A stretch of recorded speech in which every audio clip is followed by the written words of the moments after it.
Good evening, Happy New Year, Mel. Good evening, Happy New Year to you and the fans.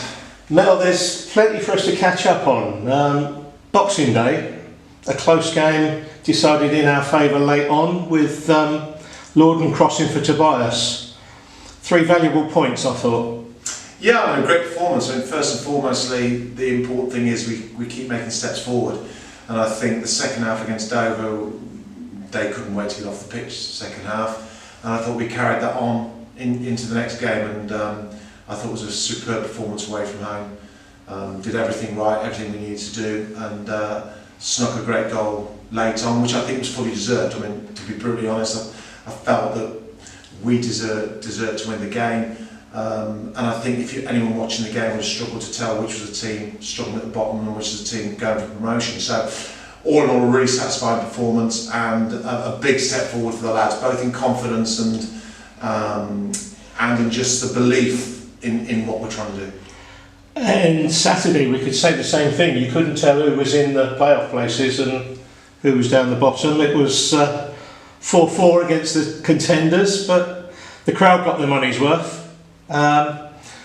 With a positive spin, we scored 4 times, but I guess you and the coaches looking at how we conceded 4 times. I think it's really important when you get games, you sometimes got to look at it and take it for what it is. I think it's very easy to be critical and very easy to look at the reasons why you concede goals, but you've got to look at the whole game. Before the game, someone came in the dressing room and said, I don't think there'll be many goals in today's game, and I said, well, I disagree. I think there'll be a lot of goals. One, we haven't quite got a full strength team out. We had a new young Kieran coming in for the first game, and I knew that we were a little bit vulnerable, not because of Kieran, but because of the team as a whole. From Saturday, which was Thursday, which was a very, very good game. There's a lot of tired legs out there, a lot of people carrying knocks and bumps, so I knew we were a little bit vulnerable. Having said that, having done my research on them and looking at them, they're vulnerable. And I knew they would concede goals. I felt we'd score against them. So it didn't surprise me. 4-4 probably was 2-2, 3-3 I could see. 4-4 was a little bit of a surprise. But again, I think you've only got to look at, this is a team that we're towards the bottom. You know, we're in a relegation battle. Let's not make any bones about it. But ultimately, to go behind 4 times and 4 times find the confidence and the arrogance almost to come back is a massive positive. Yes, there are reasons we can see the goals, and yes, I've just done video analysis with small groups of players going through various bits and pieces from the game. We're always looking to improve them. Always looking to improve them. There's lots of games. We won 1-0 on Saturday on the Boxing Day game. I still looked at reasons why we nearly conceded goals. So I'm not one to overdo the negative. I'm not one to overdo the positive. It's part and parcel of our development, and I think in the last 3 games we've put it against 3 very good sides. We've done well. It's been great to see the energy and determination of our players, and a shame we couldn't take that momentum into a fixture against Hendon. Yeah, I mean, we're all disappointed with that one. I think we're in a big crowd. We all have got, if you're in football, you've got to enjoy the bank holiday games, and New Year's Day is always a great game, and a localish derby. It would have been a great game to play, and one we were all really looking forward to. 2 teams both in need of points, and it's been a big game, big crowd, everyone happy, celebrating the New Year. So it would have been great.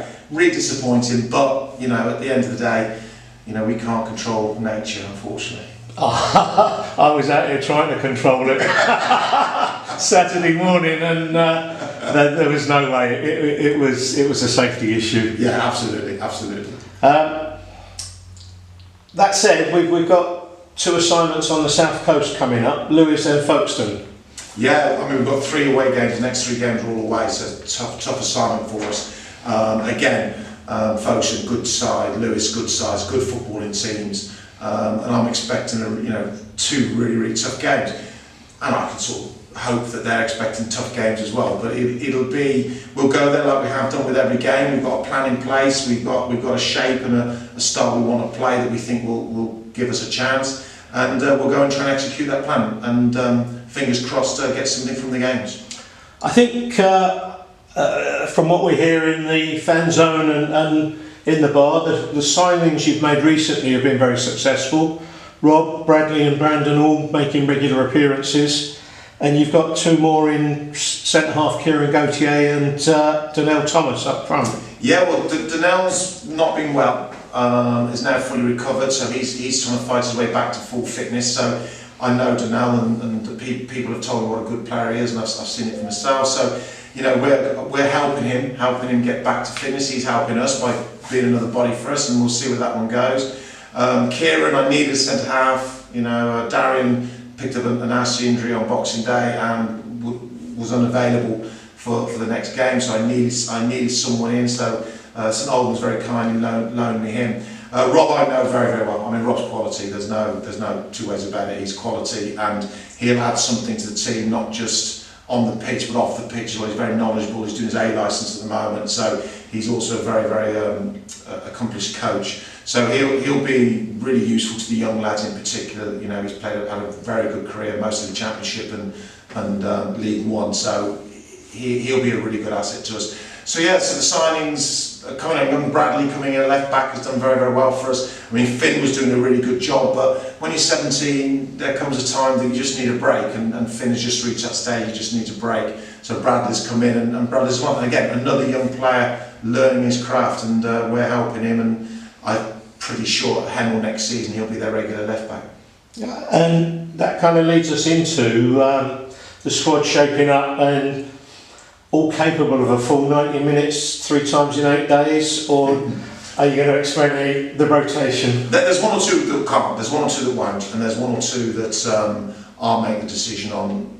Some players will come to me and say, look, I'm a bit stiff, a bit sore, and that's no problem at all. Some of them I'll make the decision on, but there are one or two that really haven't got it in their legs anymore to play those sort of games and give the effort and everything I need from them. And when you've got young players on the bench who have got those legs, consequently there'll be small rotations to look after everybody. I need everybody fit for as often as possible, and if it means missing one game, or Lorden on the last game didn't start because he needed a break, didn't need another 90 minutes, then I'll do it, you know, because I want Lord for the next 4 or 5 games, not play one and then lose them for 5 games. I need to keep them fit. So it's a balancing act. You've got to try and win games and pick up points, but you've also got to try and look after your players.